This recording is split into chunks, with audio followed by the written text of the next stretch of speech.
आम्ही या स्पर्धेमध्ये स्वागत करतो। तर सानू अन्सारी यांकडून षटकारांसाठी बक्षीस आहे आणि विकेटसाठी सुद्धा बक्षीस आहे। त्यामुळे आता इथून पुढचं शेड्यूल हे जबरदस्त राहणार आहे। बॉल यावेळेस निलेश कांचन हो फर्स्ट स्लिप मध्ये शतरक्षकाच्या अगदी समोरून बॉल निघाला मागे। खाली खेळणारी टीम चॅम्पियन राहते। अथर्वकडचा झेल सुटलेला आहे। बॅक टू द बॉलर, शतरक्षक धावताय चेंडूच्या पाठीमागे, एनके असावेत, मात्र बॉल सीम करण्याचा निर्णय घेतलेला आहे निलेश कांचन आणि त्यांच्या पुढे पुन्हा अथर्वकड।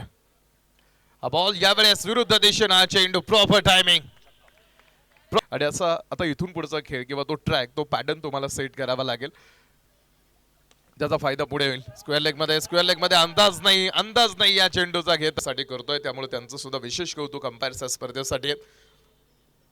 अथर्वचा हा फटका शतरक्षकाला बीट करतोय का? चिट्टू ऑन बोर्ड, 7वं षटक आणि 62 धावा आतापर्यंत टीम। अथर्वकड पुन्हा एकदा कृष्णा कांबळेच्या अगेन्स्ट प्रॉपर हिट।